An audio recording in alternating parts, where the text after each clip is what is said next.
இன்று நாம் கொண்டாடும் நாள் உலக மகளிர் தினம். இந்த நாள் ஒவ்வொரு ஆண்டும் மார்ச் 8ஆம் தேதி அன்று உலகம் முழுவதும் கொண்டாடப்படுகிறது.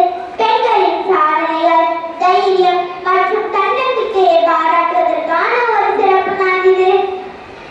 சங்ககால தமிழ் பெண்கள் கல்வியில் சிறந்து உலகளாய் திகழ்ந்து தூதராகவும் வீர நோக்கையாகவும் விளங்கியுள்ளனர். இடைக்காலத்தில் மறைகள் செல்வார்கள் பெற்றமையால் ஆணுக்கு பெண் அடிமை என்னும் கொள்கை புகுந்தது. பெண் இடித்தும் கழித்தும் பேசப்படலாமல் இக்கொள்கை கண்டு கொதித்தெழுந்து குரல் கொடுத்தோர் புரட்சி கவிஞர் பாரதிதாசனும் ஒருவர்.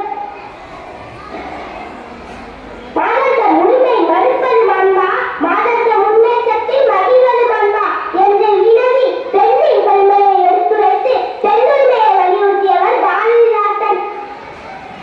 அறிவு மனைவியால் அமைதி உலகு உண்டாம் என்று நம்பிவதோடு நன் மனைவி உடையார் கடலுலக பெருமுவலும் வாழ்நாளும் உடையார் என்று கூறினார் பாரதிதாசன். மேலும் நாட்டு முன்னேற்றமே பெண்களால் தான் அமையும் என்பதை பெண்களால் முன்னேறக்கூடும். நம் மண்தமிழ்நாடும் எந்நாடும் கண்களால் அழிக்காண முடிவதைப் போல தாங்களால் முன்னேற முடிவதைப் போல பெண்களால் முன்னேறக்கூடும் என்று பாடி தெளிவுபடுத்துகிறார்.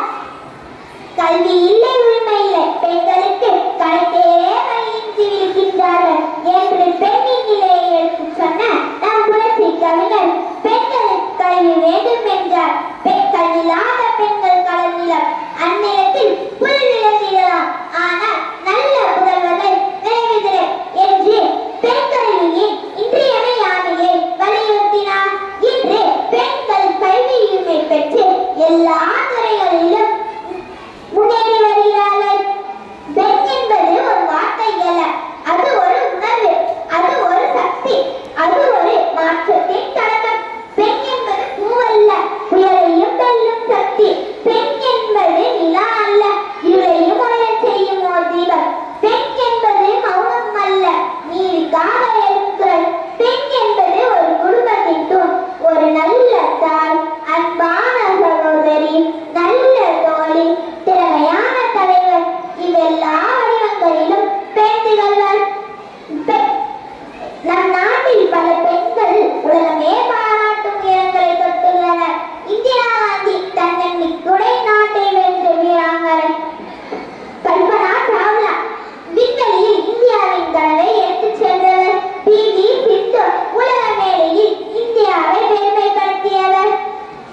மேரி கம் தன்னம்பிக்கையுடன் நாட்டை வென்ற வீராங்கனை. இவர்கள் எல்லாரும் ஒரு செய்தி சொல்கிறார்கள்: கனவு காணுங்கள், கடமையாக உழையுங்கள், வெற்றி உங்களுடையது. பெண்கள் இல்லாமல் உலகம் இயங்காது, அம்மா இல்லாமல் வீடு இல்லாது. பெண் கல்வி கற்றால் சமூகம் வளர்ச்சி பெறும். இன்றைய நாளில் நாம் ஒரு உறுதி எடுக்க வேண்டும்: பெண்களை மதிப்போம், பெண்களை பாதுகாப்போம், பெண்களின் கனவுகளை ஆதரிப்போம். பெண் உயர்ந்தால் உலகம் உயர்வுதான் என்று கூறி எல்லா பெண்களுக்கும் என் இதயம் கனிந்த